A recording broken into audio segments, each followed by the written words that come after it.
beautiful day again.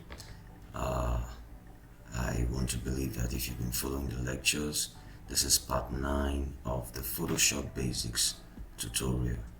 Right, and the last class we treated brush tools and its functions. If you've not listened to that class, you just need to go watch that video. You have a lot to gain in that video. And previously, before that class, we have been treating tools and its functions. I think we are in part 3 of tools and its functions. Okay, we have treated some selection tools. Okay, but today we're going to be treating the last set of tools for this beginners level, and it's just 5 of them. The gradient tool. Oh, I'm supposed to put their shortcuts in their front. The gradient tool is G. Then the pen tool P. The text tool T. They're just very easy to understand. The direct selection tool, okay, this is where the ball changes, is A. But you can't just reach it with A. You have to press hold and shift. And the vector shape tools, it's U. Okay, but why I put S there, you will find out when we get there. Okay, it's U. There are many shapes inside of vector shape tools, so I just put it tools. Or maybe we can just, so we know that already there are more than one tools there. Okay, and this is tools and its function, part 4, not 3 now. Okay, so we're treating on the remainder of the tools in Photoshop. Then we can start diving in. This week is promising. We need to treat some new topics like masking and the proper selections. So first of all, gradient tool. If you've been using some applications like CorelDRAW or AI or any other application software that does design, you understand that gradient tool has to do with colors, not just more than one colors. So you have a color at the origin and a color at the end, or colors around, and they are all forming a kind of a synergy. So in between the colors, you find where the two colors harmonize very well. So that's what gradient is all about. And fortunately, in Photoshop, there's a tool for it, and like I said, it's G, but this is a tool here. You'll see it's the gradient tool, and it's showing you already how Photoshop is using it. You drag from one end to the other, and you have a gradient applied. So for this function, let's create a new layer. New document rather, and call it practice class 09, and we pick up the gradient to G. There's already a layer created, and this is the function of the properties of the gradient tool. You have first of all the gradient tool there, and then where we select our color, the panel that houses the colors. You have the basics. They are all grouped in folders so that you can see each folder contains a color, okay, or more. And we have the blues, if you need the blue colors, mixed with other colors too, like purple. We also have the purples, okay, mixed with other colors too. So just like that, we can drag this down. I think we can drag this down. Yeah, we can drag this down. We have the pinks, so we can just decide to open this folder with Control and click, and all the folders open. So we have pinks, we have reds, we have oranges, we have greens, we have grays. So all these are kind of two colors. Although if you're using if you're going to be using more than one color, sometimes more than 2 colors, I think it's very much applicable in Adobe Illustrator. So if you want to learn more about that, you can just hit me up in the comment section. I would like to hear that, or chat me up in the Telegram group. Alright, so for the gradient tool today, what we're going to do is, since we have a layer created already, let's choose a color that will show clearly, because we already have a white there, so we only need a yellow and a white. So let's take this blue and purple color. Then all we need to do is just drag from one corner to the other corner, and we see it applied. So this is just how gradient works. We have two colors harmonizing together. Okay, we have some other functions here, like we have this the first one we use is this one, which is a linear gradient, and this one is a radial gradient. You will understand how this works once I draw it. Okay, so for this we can create a new layer. And from the midpoint, let's say from the midpoint, drag to the end. So you see how it works. No, I didn't select it. Okay, let me switch up that layer now and create a new layer and select this. Yeah, okay, so from the midpoint again, so you see the color starts at the midpoint. Even if you start from here, it's radial, meaning it's like the color starts from the midpoint and graduates into the outer point. But the midpoint have a color, the outer point has the end of the other color. So that's how that works. Then we have the other one, which is the I think that's the reflective. Let me see. I'm trying to make it okay. Angle gradient. I hardly use this, man. I'm just teaching it for basic class purpose. Okay. So I click on the new layer and click and drag. Same thing. Sorry, I didn't even use it again. Okay, new layer again, and there we go. Exactly, that's angle layer. And we have the other one, reflected gradients. That was one I thought it's okay. So we switch up this reflected layer, and that's how that works. Okay, so you just see it's kind of start from the origin, but in a very straight manner. There are two outer sides, so that's just how that works. And the last one I think is a diamond gradient. Okay, this one I think it came in the new Photoshop version, so you might not see it in old Photoshop versions. Okay, so this is how this works. All right. Okay, so that's it about the gradient, but there are more things we do with the gradient. That's why I think it's good when you follow up in the master class, the pro master class that's coming up very soon. I've been talking about it. I've been advertising it, and you just need to prepare for it in this coming June. It's coming soon, the pro master class, so just get set for it anyway. So we'll talk about more about the usage of this gradient, but for now, this is just how this works. You can, if perhaps you want to create a background, you can just do this. Okay, let me just take that again. Just select the linear gradient if that's what you want, and click and drag, and there you have a color, or you can change the color if you wish. Come down to this place.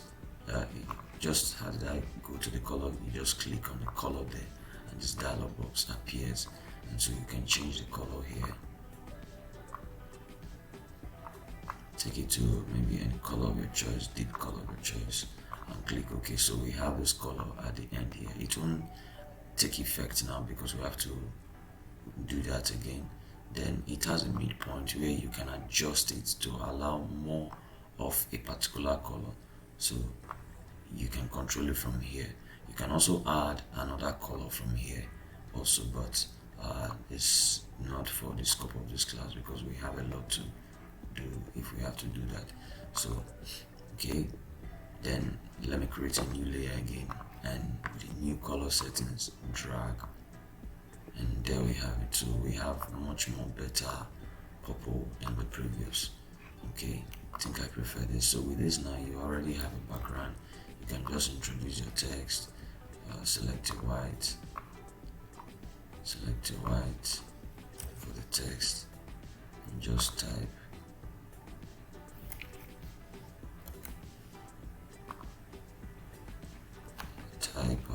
gradient,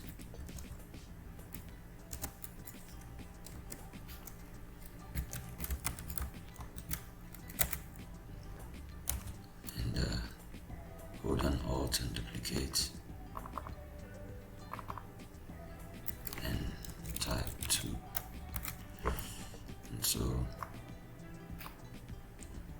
this already, we already have something that looks like a design.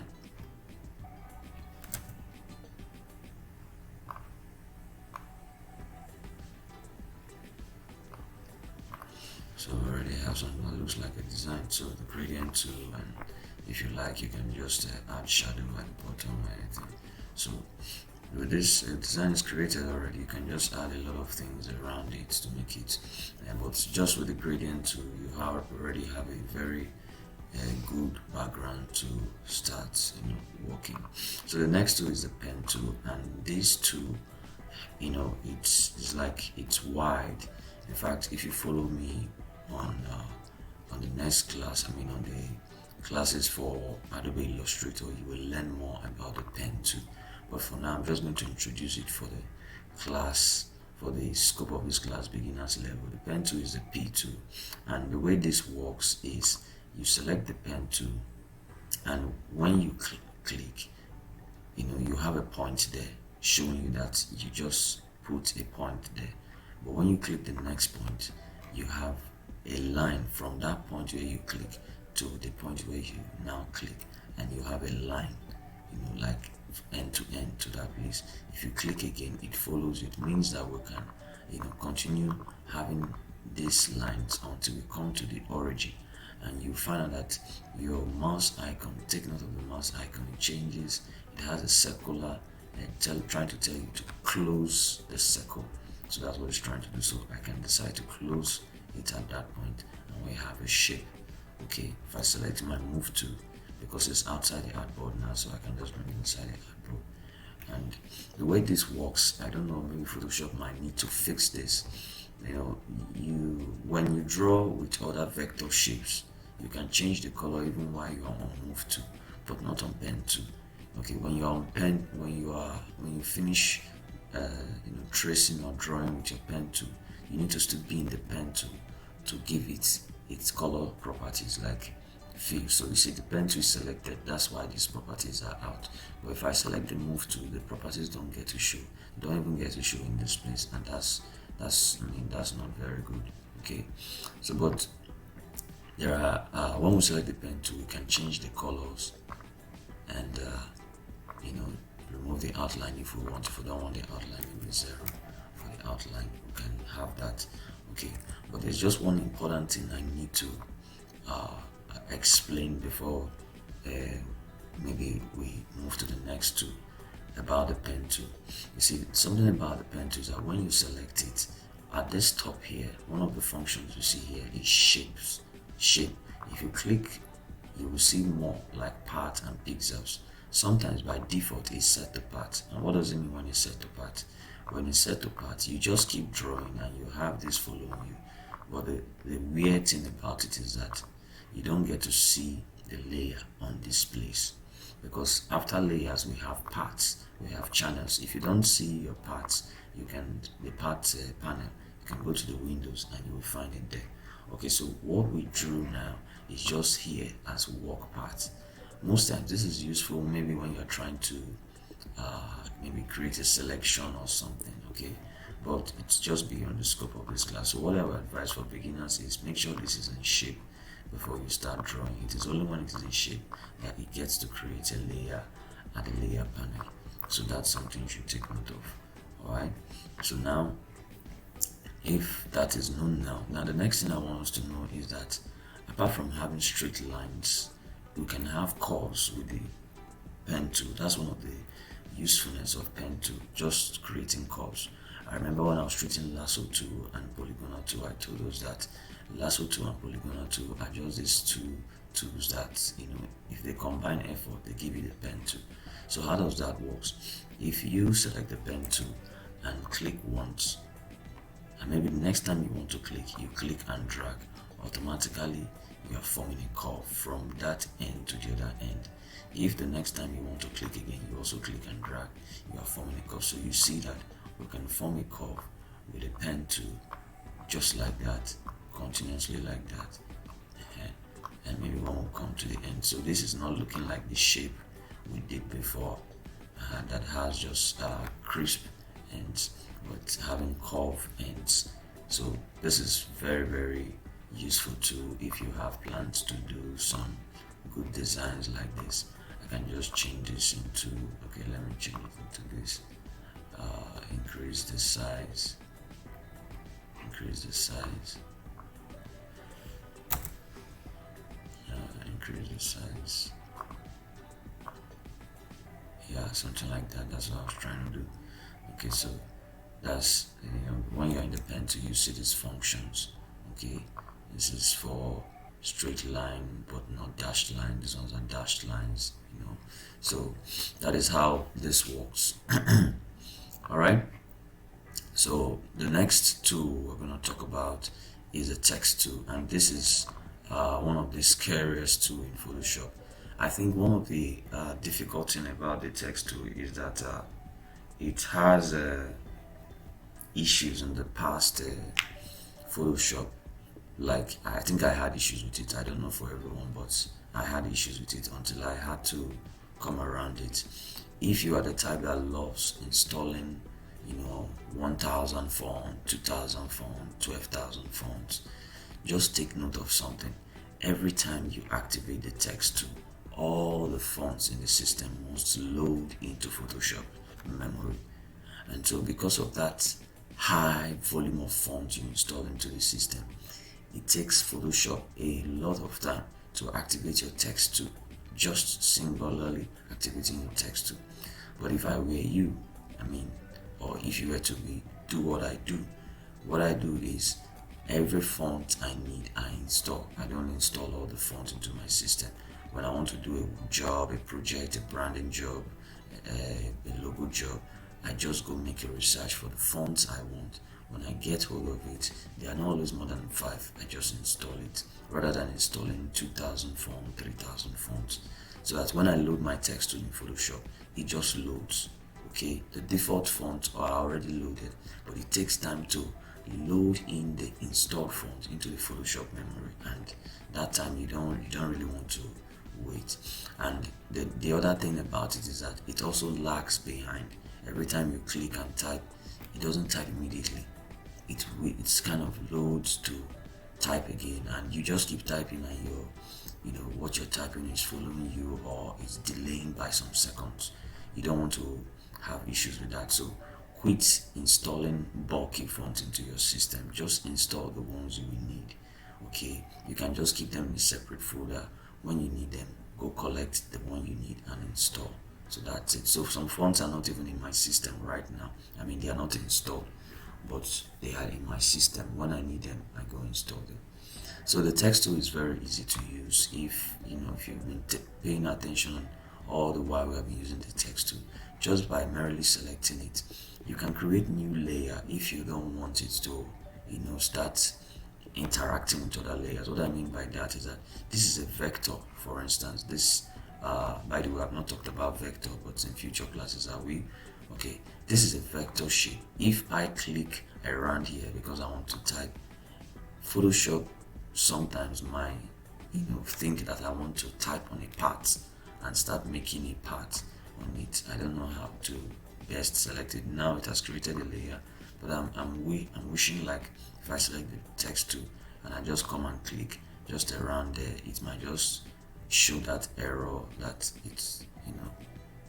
it's trying to type on a part. Anyway, it's not showing the error anyway, but there are times it interacts on a part, and those times you will not really like it because maybe that's not your goal anyway. Okay, so maybe for instance, let's see whether it will work now. Like this now. Okay, it is when the shape is selected and you just click, and unfortunately Photoshop thinks you want to type inside, and you can just start typing inside. So maybe that's not what you want. Maybe that's not what you want at all. But this is also an idea for you to know that Photoshop can do this. If we change this text now to white, so we have this. So we have the text here, but they are kind of they are enclosed in the shape we drew last. Okay, but sometimes that's not what you want. So let's disable this layer and let's select the text tool now and just click. So now that we've just clicked without any layer selected and all that, we can just type. So it's very easy. Okay, let me just type something meaningful. Practice class. 09. Okay, so when you finish using your text tool, if you are using a keyboard that has the alphanumeric section and the number section or numeric section, you will know that there are two enter keys, with just these two sections: the enter key on the alphanumeric section and the enter key on the numeric section. Okay, so the one on the alphanumeric section helps you to, if you are typing, helps you to break a line. Okay, you come down to the next line and continue typing. Okay, but the other one will just end the typing. So if you press the other one, it stops typing and converts straight into a move to. These two enter keys are very, very good at making your text tool very usable. But don't feel bad, because if you don't have the enter key on the numeric section, there's always a way around it. Like if you are in your typing mode, you can actually go to your move to and click, or sometimes, but I guess this doesn't work all the time anyway. Sometimes when you are in your move to, maybe like you type Photoshop basic class, you can just press escape, and once you press escape, you are back to your move to. So these are the two options. The only challenge with this is that there's no challenge anyway. It's just for those people who might want to learn Adobe Illustrator, and you might be thinking that this works same way in Adobe Illustrator, but it doesn't. So sometimes, because I use two applications, after bugging my head with the shortcuts of this application, you go to the other application and you just feel like it should work the same way, and you are shocked because it's not going to work that way. So this function of escape doesn't work well in Adobe Illustrator, and even the enter key for the numeric section doesn't work at all for the Illustrator too. But not to worry, if you are just a Photoshop user, you don't have anything to worry, just enjoy it. So that's the text tool. Alright, when you set the text tool, sometimes you can definitely see the properties here. After you have changed to your move to, you see the properties here. But just before you change to your move to, maybe while you're in your text tool, you also see the same properties here too. Okay, and what you have here you can also see here. So but it's best to change to your move to, then you can tackle all these properties here, like the transform property. Under the properties, you see the transform panel where you can change the dimension of the text, the rotation value of the text, like -90, where the text becomes straight, and then maybe mirror it and all that, mirror vertical too, and it just looks like 90 degree now, not minus again. If you mirror it twice, it takes a new degree. Okay, so the other one there is the character, where you can change the font. You can pick a font, select maybe a font you are used to. Let me use this Antonio. I love this font so much. Okay, one of my favorite fonts. Then you can change the weight of the font. You have regular here by default, but you can change it to bold. Some fonts may not come with all of this, and some will come with it, but not much. But for instance, let's select the two, and when we check here, we have extra bold, regular, medium, but we don't have light, unlike this place, unlike this font Antonio. I think we have the light version, the thin and the extra light. So look at how this looks like. It makes it look very thin, and it could be useful in some designs, especially maybe if you are doing a theme poster. Okay, so the other one there is the tracking. The tracking is how much space. Okay, for this now, let me change this to 0 degree so that we can see it clearly what tracking does. Okay, the tracking is for instance, now where we have the size of this font to be 60 points, if you set this to auto, Photoshop will automatically determine the tracking level, and the tracking level is the distance between the first line and the second line. So what Photoshop will do for when you select auto is it will help you to balance it.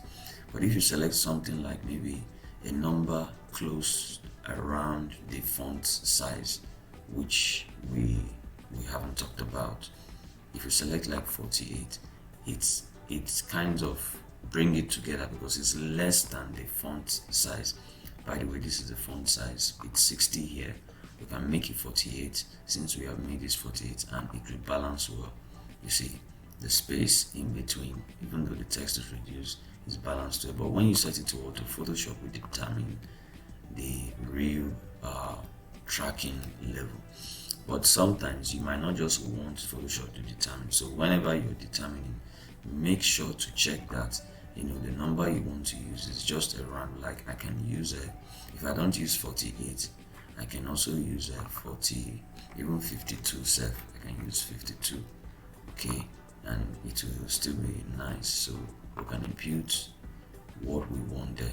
And the other thing there is the kerning, which is this one, the kerning. The kerning here is -50. You can also increase it, which is a space between each letters, okay, and you can also increase it, but sometimes I like it when it's like this by default so that I get to space it the way I want, okay. And I think that's just it for this level. You can change the color from here to change it to anything you want. Maybe black now. Change it to black, okay. Then the next thing there is the paragraph. Now in this paragraph you can centralize it just like so, or align it just like so, or we can justify it, okay. But this justify works when we are dealing with text area. And what is text area? For instance, now you want to give Photoshop a boundary to type with, so you can go to the text tool, but instead of just clicking, you click and drag, so you have a text area, and you can fill this up with placeholder text. Let's say come here, paste lorem ipsum, and let me reduce the size first. Let me reduce the size so that it shows very clear. Maybe like 16. Oh, I have to select my move to and say like 16. Okay, and for this now, I don't think I want to use 52. You can see what 52 is doing. So let me do auto. This is the right time to use auto. Excuse me. So the auto helps it to balance the lines, that. So all the placeholder text we fix are just there. So now we can use this alignment, this justified alignment properly now. So this is left justified, and this is a center justified, and this is also right justified. Then we have the full justified. So we can have all that. Then the last thing I want to talk about there is a capital case, where we can turn this into a capital case and it will just become uppercase or true, or we can make it like the first one to be uppercase and the title case amongst them will be bigger and the rest lowercase will be smaller, but they are all title case. Just see how this works, so you know. So you see, so the first letter, which was a title case when it wasn't in this form, becomes very big, while the rest takes a smaller title case, okay. All right, so you can like this function. You may prefer this function sometimes, not all the time, but if you find it very useful. Okay, so that's a text tool. So let's go over the last two tools now, which is a direct selection tool. And the direct selection tool is a tool you will need every time you use the pen tool. Okay, let's take for instance what this particular shape we drew here. Let's say we want to amend the shape now to make it look somehow maybe meaningful. You can select the direct selection tool just by holding that. You can hold, and every time you want to select it, you can either click at that arrow there pointing downwards, or you can click and hold down the tool itself, or you can right click on it. Those are the three ways. Photoshop has many ways of reaching out to just one thing. So if you select the direct selection tool and select the layer itself, you will have to take note of the points where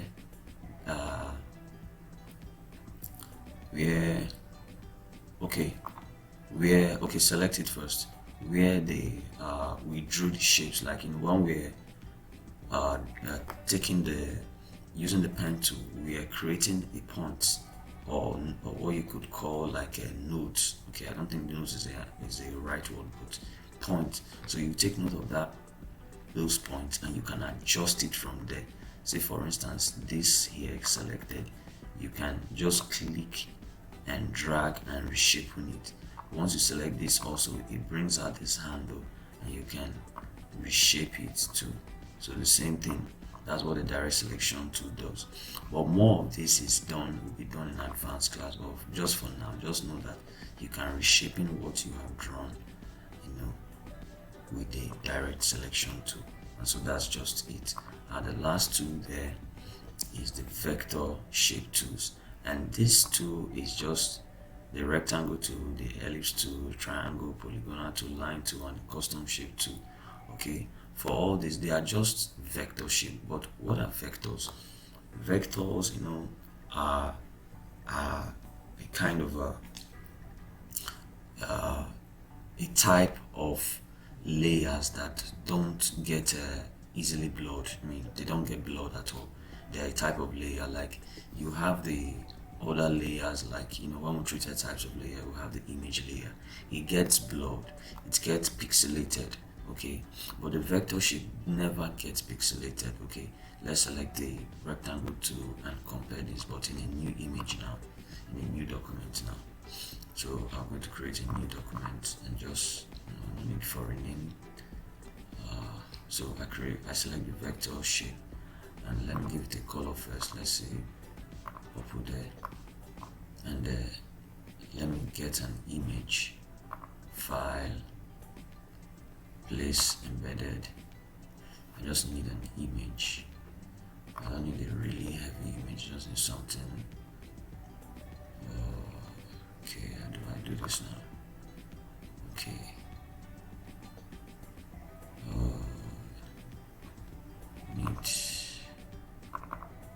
Okay, yeah.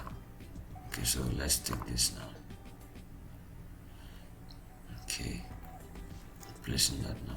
So I reduce it. Let's just be at the same size with this, and I rasterize it now. Alright, so I just want to explain the vector layer. So all the things I'm doing. So I'm zooming forward to this, and you can see it gets pixelated. That's what I mean by the pixels are just the box of colors. Okay, my previous class explained. But look at the vector shape. Even though you see it pixelated because we are working with a raster base, guess what? This can never ever lose its value. Okay, now let me do something now. I'm going to reduce this to this point and press enter, and reduce this also to this point and press enter. Now watch. I'm going to increase this back and press enter, and do likewise, increase this back and press enter. Now notice that this image has reduced its quality. The original image when I imported it was not like this. Okay, let's take it again. I reduce it this time, maybe much more smaller self, and press enter. Same thing with this, reduce this and press enter, and now increase this back very big. And so with this, I think I have to use Ctrl+T, increase this back, so you see how pixelated has lost its quality completely. So this is what we mean by raster base. The vector layers don't get to lose their quality no matter how small it is. They are just there all the time. So that's the vector layer. So for the tools itself, everything here are all vector layers, so that maybe if you are trying to make a shape or out of something, anything at all, you can just select any of them. We have the circle, and you can just click and drag. We have the triangle, and you can just also click and drag. If you also want to set the values before you start, clicking. You can just come here, select the fill you want, maybe yellow fill, select the outline color you want, maybe a purple outline. Okay, it's already affecting this, but it will also affect the next one I want to draw. Okay, select the weight of the stroke, maybe put like 25 so we can see it, and maybe that's just it. Then click and drag the shape, and you will see there. If you select another shape too, maybe polygonal, I think, yeah. In polygonal, we are allowed to determine the sides, so we can put 8 there, and click and drag. We have 8 sides. To fill in the color, you can put 15 there, then click and drag, and you will have 15 sides, polygonal shape. You can also even do a triangle, say 3, and that's the minimum you can go for a polygonal, and you have a triangle. It's just the same thing as using the triangle too. You also have the line tool and other custom shape. I believe you should try that out. They are just performing the same function. Okay, so that is that for the tools. I hope you enjoyed this class. Something I really want you to do is to make sure you subscribe to this YouTube channel so you can be getting more updates. And in the next class, I think it's now time for us to dive into one of the scariest thing of Photoshop, which is masking. So get ready. This class will be dropping soonest. Can be today, can be tomorrow, but just get ready. Keep your fingers crossed. Okay, and then make sure you subscribe and hit the bell notification icon so that you can get updates whenever we post one. Until next class, thank you very much.